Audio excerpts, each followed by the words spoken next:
तो हेलो बच्चों, मैं फिर से आपके सामने में जो है आज ग्राफ को लेकर के आपके आगे जो है प्रस्तुत हुए हैं। क्योंकि ग्राफ एग्जाम की दृष्टि से जो है ग्राफ बहुत ही इम्पोर्टेंट होता है, क्योंकि एक ना एक ग्राफ आपको देगा ही और यहाँ से आपको जो 5 नंबर अचीव करने का बहुत ही बेहतरीन जो है आप लोग के पास अपॉर्चुनिटी है। ठीक, इसीलिए हम आप लोगों को जो है आज हम ग्राफ बताने के लिए जा रहे हैं। तो देखिए, तो इसमें क्या है कि अगर कभी कभी ऐसा एक क्वेश्चन रहता है कि 2 समीकरण दे देगा आपको, 2 समीकरण दे दिया, इन दोनों समीकरणों से ग्राफ खींचे, बस कभी कभी यहीं तक दे देता है। और कभी कभी क्या होता है कि इसमें जो है कुछ बात को जोड़ दिया जाता है, बोला कि y अक्ष और इन 2 रेखाओं से बने त्रिभुज के शीर्षों का निर्देशांक ज्ञात करें, यहाँ पर भी दे सकता है। और ऐसा भी हुआ है कि इनको जो है आगे भी बढ़ाया गया कि इन अब जो y अक्ष और इनके जो 2 आलेख जो खींचा जाता है, इनसे जो है त्रिभुज बनता है, इस त्रिभुज का जो क्षेत्रफल भी निकालने के लिए बोलता है। देखिए, ऐसा क्वेश्चन जो है आपको जो है 2018 का जो है क्वेश्चन आप देखिएगा तो इस तरह का क्वेश्चन आपको मिलेगा कि ग्राफ तो पूछा गया, लेकिन ग्राफ के साथ साथ जो है उसका त्रिभुज का क्षेत्रफल भी पूछा गया है। तो उसमें जो है 7 नंबर का देता है त्रिभुज का क्षेत्रफल। अगर 7 में अगर निकालने के लिए बोले तो उसमें जो है आपको कितना नंबर देगा, 7 नंबर देगा। तो चलिए हम जो है आप लोग को हम बताते हैं, पूरा जो है पूरा एग्रता के साथ आप लोगों को बता रहे हैं। और आप लोग जो ध्यान से देखिएगा और आप लोग के पास 5 नंबर लेने के लिए अच्छा से अच्छा अपॉर्चुनिटी है आज। तो यहाँ पे जो है क्या दिया गया, 2 समीकरण दिया गया है, तो हम लोग जो है सॉल्व करते हैं, हल। तो पहले हम लोग क्या करेंगे, दोनों समीकरणों को लिख लेंगे, यानी x + 3y = 6 समीकरण 1 और 2x - 3y = 12, ये समीकरण 2। तो सबसे पहले हम क्या करेंगे, समीकरण 1 से जो है समीकरण 1 से सारणी 1 निकालेंगे। तो हम लोग लिखते हैं समीकरण 1 से, तो समीकरण क्या है कि x + 3y = 6।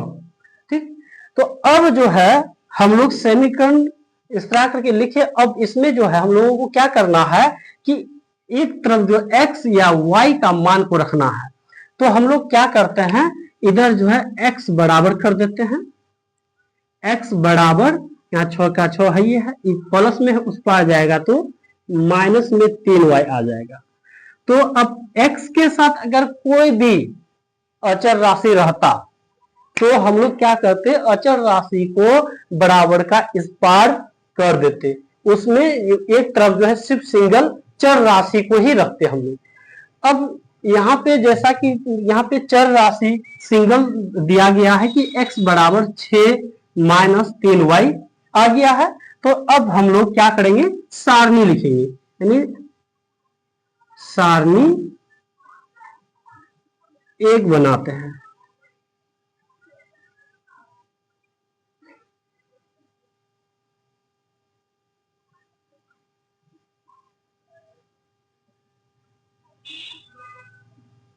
यानी एक सारणी में x का मान को लिखेंगे और दूसरा सारणी में y का मान लिखेंगे।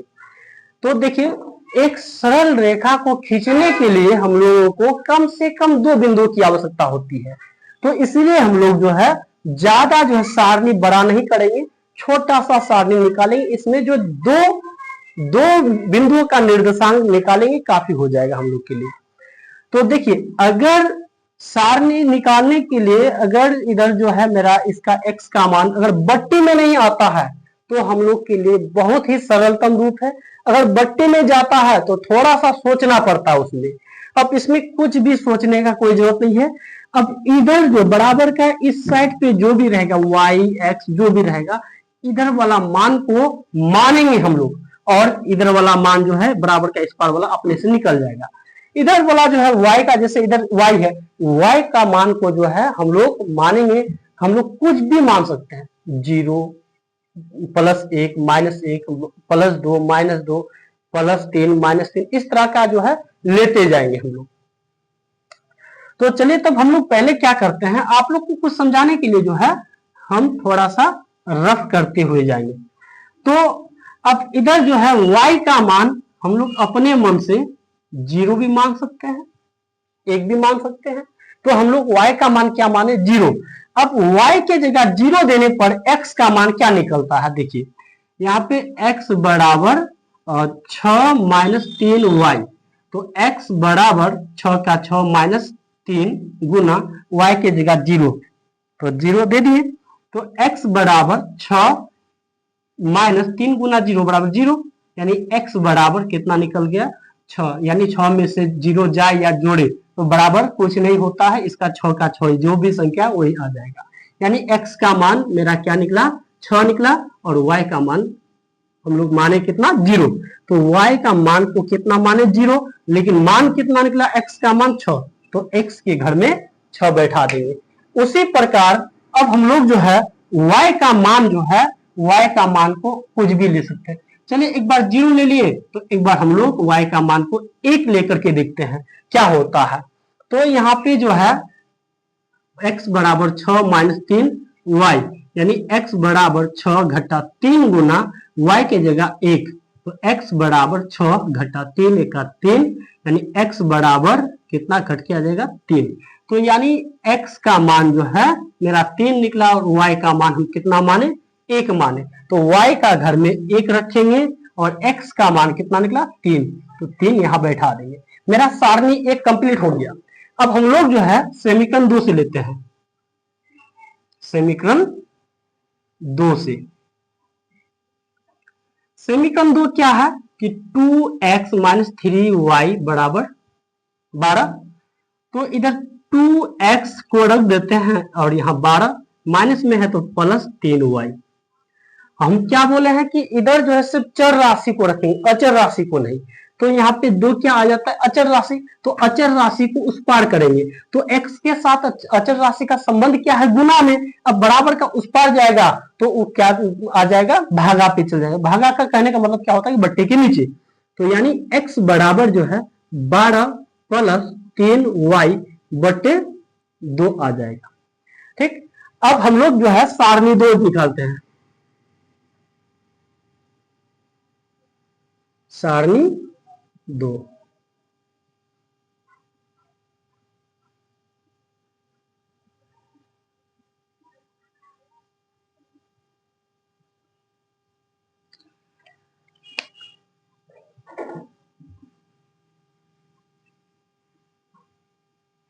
अब यहाँ पे क्या है कि x बराबर मेरा क्या आ गया, बट्टे वाला इसमें आ गया। बट्टे वाला रूप में जब आता है तो थोड़ा सा सोचना पड़ता है, यानी y का मान क्या रखे ताकि 3 के साथ गुना होने के बाद 2 के साथ प्लस भी हो सकता है तो माइनस में भी हो सकता है, क्या के लिए हम लोग y का मान प्लस में माइनस में दोनों तरह से ले सकते हैं। तो यानी y का मान क्या रखा जाए, जो 3 के साथ गुना होने के बाद 12 के साथ जोड़ या घटा होने के साथ 2 से पूरा पूरा कटाने के लिए चेष्टा करेंगे। कभी कभी ऐसा भी केस आ जाता है कि वो पूरा पूरा कटता नहीं है, जब पूरा नहीं कटेगा तो उसको हम लोग दशमलव में भी कटा करके ले सकते हैं। तो लेकिन हम लोग सबसे ज्यादा क्या चेष्टा करेंगे ताकि उसको पूर्ण रूप से काट सके। ठीक, तो सबसे अब जो है x बराबर मेरा क्या दिया गया है, 12 + 3y/2। तो अब इस y का जो है, y का मान कुछ भी रख लेते हैं, जैसे हम y का मान क्या रख लिए, 0 रख लेते हैं। कितना ले ले, 0। तो अब y के जगह पे 0 रखने पर क्या आता है, 12 + 3 गुना 0/2, x बराबर 12 + 3 गुना 0, 0/2 का 2, तो x बराबर 12/2। काटेंगे कितना आ जाएगा, 6 आ जाएगा। x का मान कितना आ गया, 6 आ गया x का मान, और y का मान 0 माने है, तो y का घर में हम लोग 0 बैठा देंगे, और x का घर में कितना, 6 का 6 बैठा देंगे। तो इसी प्रकार से हम लोग जो है अब y का मान अगर हम लोग +1 में लेते हैं, क्या किस में लेंगे, +1 में। अगर +1 रखते हैं हम लोग तो कितना आ जाएगा, 12 का 12 +3 और प्लस का प्लस और 3 गुना 1 3, तो इसमें जोड़ेंगे तो कितना आ जाएगा, 12 3 15, 15/2 क्या कटेगा पूरा, नहीं कटेगा। तो हम लोग इसको एक बार प्लस में लिए तो एक बार हम लोग माइनस में भी रख सकते हैं, माइनस में रखने पर देखते क्या होता है, y का मान माइनस रखेंगे तो प्लस माइनस माइनस आ जाएगा, और यहाँ से घटने के बाद 12 में से 3 घटेगा तो 9 आ जाएगा। ये भी पूर्ण रूप से नहीं करता है तो हम लोग नहीं लेंगे। अब हम लोग जो है कुछ बढ़ा देते हैं, जैसे -2 ही ले लेते हैं, -2 +2 भी रख सकते थे, लेकिन हम क्या किए, -2 ले लिए। तो -2 ले लिए तो देखते हैं यहाँ पे -2 रखने पर कितना आता है, तो प्लस माइनस माइनस 3 गुना 6 आ गया। 12 में से 6 चल जाएगा तो कितना बचेगा, 6 बचेगा, यानी 6/2 काटने पर 3 प्राप्त हो जाएगा, यानी x का मान 3 आ गया। तो y का मान हम लोग -2 रखे और x का मान कितना निकला, 3 निकल गया। अब हम लोग क्या करेंगे, जब दोनों सारणी जब बना लेते हैं, अब सारणी बना लेने के बाद हम लोग क्या करेंगे, ग्राफ खींचेंगे। आप लोग ग्राफ कॉपी में बना ही सकते हैं, तो हम अभी सफेद पेज पे जो है किस तरह करके बनाता है उस हिसाब से हम बना के दिखाते हैं। जैसा कि देखिए कि मेरे पास तो कोई नया कोई स्केल तो नहीं है, तो हम जो है लकड़ी का ही कोई एक लकड़ी को ही हम स्केल का रूप दे करके हम लोग बनाते हैं।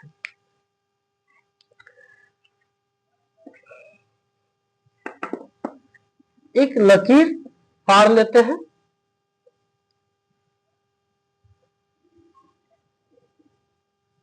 सीधा करके फाड़ लेते हैं। इसका एक सेंटीमीटर को एक सेंटीमीटर का दूरी को 1 इकाई मानते हुए हम लोग निशान लगा देते हैं।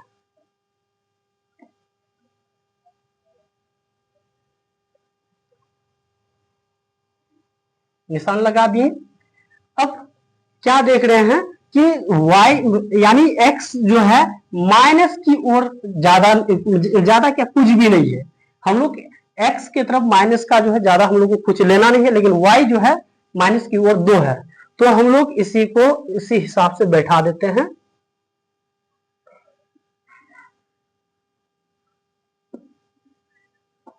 हम लोग क्या किए, जो ये लकीर जो है सेंटीमीटर का लकीर जो सीधा करके ये वाला लकीर यानी x अक्ष के ठीक एकदम बराबर करके हम लोग बैठा देने के बाद इसको जो है एक पॉइंट को लेते हुए हम लोग खींच लेते हैं, ऊर्ध्वाधर रेखा खींच लेते हैं। काफी दिक्कत होती है।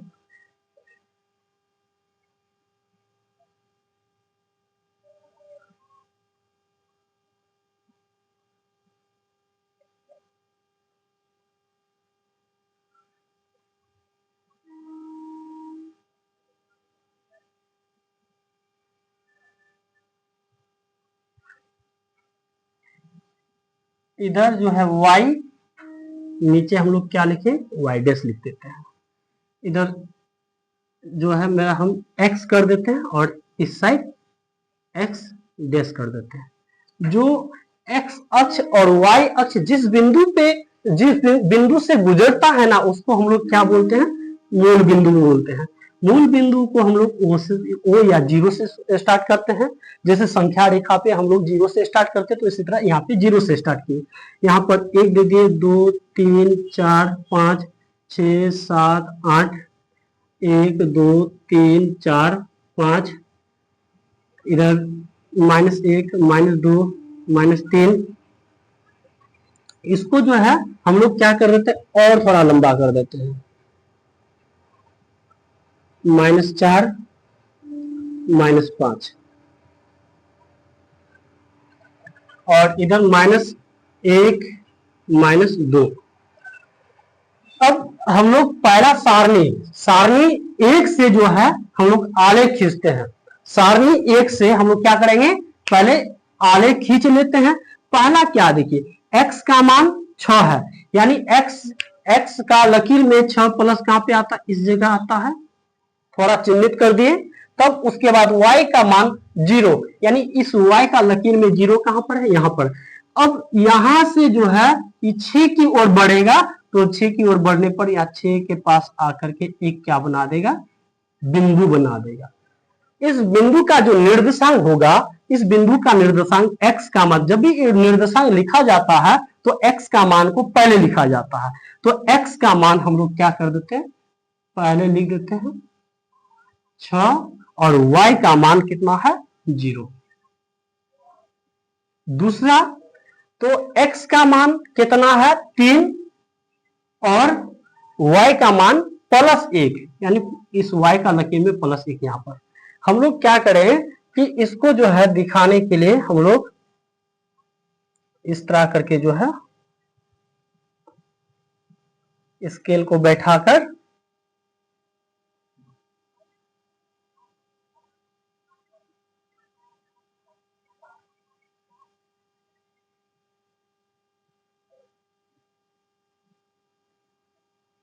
चिन्हित कर देते हैं, और इधर 3 से चिन्हित करेंगे।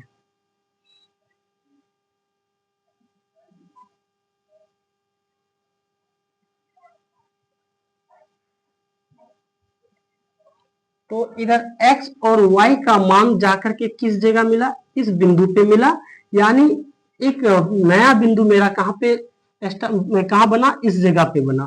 और इस जगह पे जो बना, इसका निर्देशांक लिख देते हैं पहले, x का मान 3 और y का मान 1।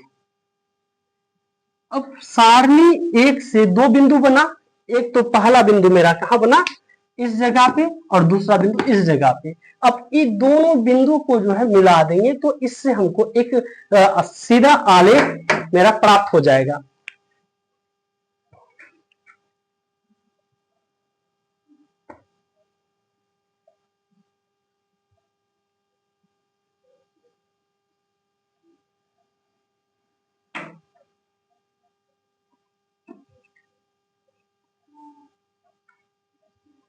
यहाँ पे जो है एक सीधा आलेख हम लोग का प्राप्त हो गया। अब सीधा आलेख जो प्राप्त हुआ, सारणी कितना से प्राप्त हुआ, 1 से। तो सारणी 1 से जो प्राप्त हुआ, तो सारणी 1 कहां से बना, समीकरण 1 से बना है। तो समीकरण 1 क्या है, जो समीकरण 1 होगा उसको हम लोग लिख देते हैं, x + 3y = 6। यानी सारणी 1 का आलेख के नजदीक में ही हम लोग समीकरण 1 को लिख दिए। इससे क्या पता चलेगा, ये जो आलेख है इस समीकरण का बनाया हुआ है। अब हम लोग दूसरा सारणी से देखते हैं। दूसरा सारणी का जो है x का मान 6 और y का मान 0, यानी इसी बिंदु पे इसका जो है सारणी 2 का पहला बिंदु बन जाएगा। अब दूसरा पहला बिंदु दर्शाने का कोई जरूरत नहीं, तो ये तो पहले दर्शा हुआ है। अब जो है हम लोग क्या करते हैं, दूसरा बिंदु को दिखाते हैं। x का मान कितना है, 3 है, यानी x का मान 3 फिर इसी जगह आ जाएगा। लेकिन y का मान कितना है, -2, यानी -2 यहां पर, यानी इस रेखा जो ये वाला रेखा इससे सीधा जाएगा।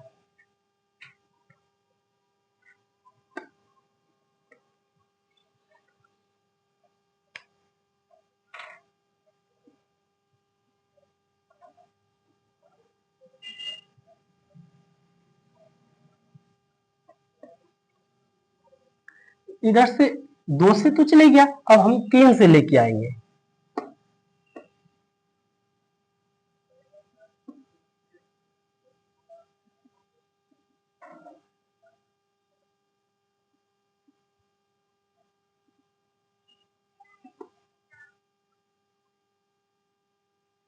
यानी अब इसका दूसरा बिंदु जो बनता है इस जगह मिलेगा, x का और y का कहा मिलन होता है, इस जगह मिलन हुआ, तो यानी इस जगह पे एक बिंदु बनता है।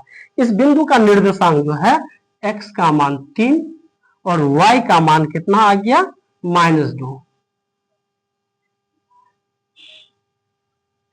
पहला बिंदु यहां बना और दूसरा बिंदु इस जगह बना, तो इन दो बिंदु को भी हम लोग क्या करेंगे, मिला देंगे।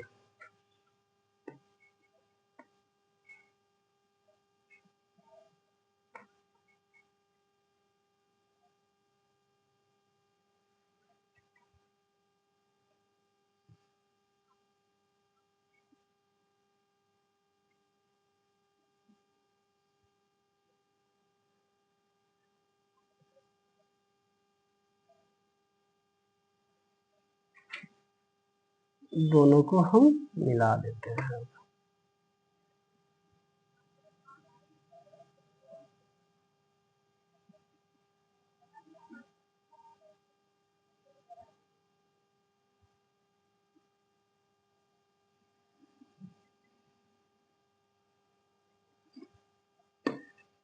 अब इस जगह से जो है एक रेखा जो है मेरा प्राप्त हो गया, आलेख जो है दूसरा आलेख प्राप्त हो गया। तो दूसरा आलेख जो है किस यानी सारणी 2 से प्राप्त हुआ है। तो सारणी 2 कहां से प्राप्त हुआ? समीकरण 2 से। तो समीकरण 2 क्या है? जितना भी है उस आलेख दूसरा में जो है समीकरण 2 को लिख देंगे।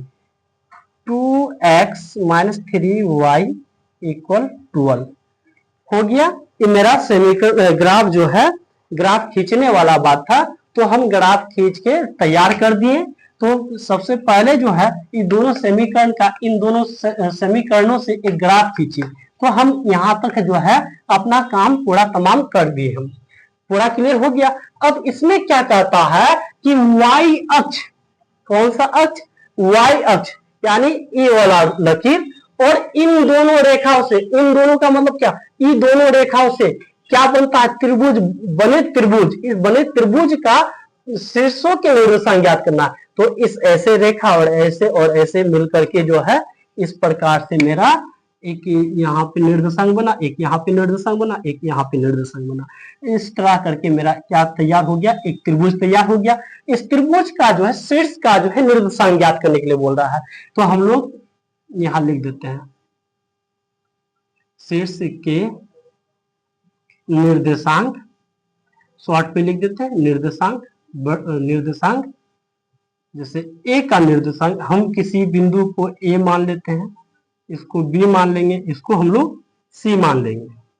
तो ए का तो निर्देशांक दिया गया है, ए का निर्देशांक पहले से दिया हुआ है। ए का निर्देशांक बराबर 0,6 प्राप्त हो गया। अब दूसरा बी का निर्देशांक, अब बी का निर्देशांक यहाँ लिखा हुआ नहीं है, लिखा हुआ नहीं है तो उसका निर्देशांक को हम लोग जो है दिखा देते हैं। तो बिंदु इस जगह है, इस बिंदु से x का कौन सा नंबर को, कौन सा डिजिट को काटता है, ऐसे आते हैं x का, इस x का लकीर आकर के 0 पे मिलता है, यानी x का मान क्या आ गया? 0। और y का जो है, y लकीर का बिंदु B जो है किस जगह पे? 2 पे मिला हुआ है, यानी y का मान 2 आ गया। तो B का निर्देशांक मेरा 0,2 प्राप्त हो गया। अब उसी प्रकार जो है C का निर्देशांक, C का निर्देशांक यहाँ पर, तो यानी यहां से जो है x का मान 0 प्राप्त होता है और y का मान क्या प्राप्त होगा? y का मान -4 पे प्राप्त होता है, तो यहाँ पे -4 का 4। ये मेरा जो है त्रिभुज का निर्देशांक जो है ज्ञात कर दिए, त्रिभुज का निर्देशांक हम ज्ञात कर दिए। तो बहुत केस में ऐसा होता है कि इतना ही तक जो है पूछा जाता है, लेकिन कभी कभी ऐसा होता है कि बाय चांस में कि इस त्रिभुज का क्षेत्रफल हमको ज्ञात करने के लिए दे देगा। तो इस त्रिभुज का क्षेत्रफल किस प्रकार से ज्ञात करेंगे? हम लोग जो है आसानी के साथ जो है इस त्रिभुज का क्षेत्रफल को ज्ञात कर सकते हैं। तो यहां तक आप लोग समझ गए। मेरे पास जगह बहुत कम है, जिस कारण से त्रिभुज का क्षेत्रफल को दिखाने के लिए हमको कुछ मिटाना पड़ेगा। आप लोग जो भी है, आप लोग जो है अगर उतारना चाहते हैं तो आप लोग कॉपी पे उतार सकते हैं। अब हम लोग क्या करते हैं, इसको जो है मिटा देते हैं। हम त्रिभुज का क्षेत्रफल जो है ज्ञात करेंगे।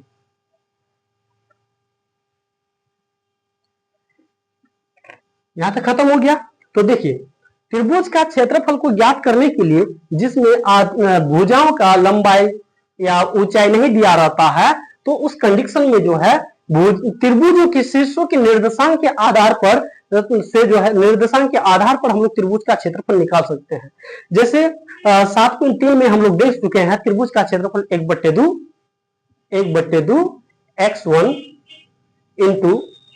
x1 इंटू y2 घटा y3 plus x2 into y3 minus y1 हो जाएगा। और फिर उसी प्रकार जो है x3 इंटू जो है y1 घटा y2 हो जाता है। इसी फॉर्मूला से हम लोग त्रिभुज का क्षेत्रफल निकाल लेंगे। तो अब हम लोग जो है त्रिभुज ए बी सी का जो है क्षेत्रफल बराबर 1/2 इंटू x1 इंटू y2 घटा y3 plus x2 into y3 घटा y1 plus x3 into y1 घटा y2।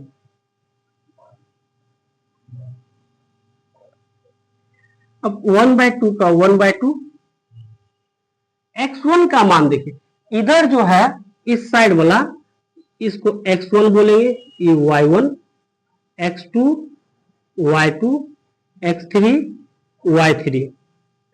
तो यहाँ पे जो है x1 कितना है 6 है, 6 इंटू y2 घटा y3, तो y2 का मान 2 घटा y3 का मान -4।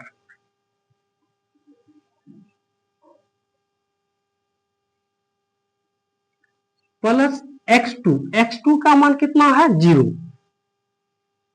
इंटू y3 का मान -4 घटा y1 का मान 0 प्लस x3 का मान 0 और y1 का मान 0 घटा y2 का मान 2 हो गया। अब हम लोग जो है यहां निकालते 1/2 इंटू 6 इंटू 2 माइनस प्लस 4। अब देखिए 0 के साथ कोई भी संख्या गुना पे रहेगा तो उसका मान 0 होगा, प्लस 0 के साथ कोई भी संख्या गुना पे रहेगा तो उसका भी मान 0 आ जाएगा। यानी इसका भी मान 0, इसका भी मान 0 आ गया। तो यहाँ पे बचा 1/2 इंटू 6 और ये दोनों को गुना करने पर जोड़ने पर कितना आ जाएगा 6। अब काट देते हैं 3 गुना 6, तो 3 गुना 6 बराबर 6 18 प्राप्त आ गया। क्षेत्रफल है तो वर्ग इकाई लिख देंगे। यहां तक आपका आंसर पूरा हो गया।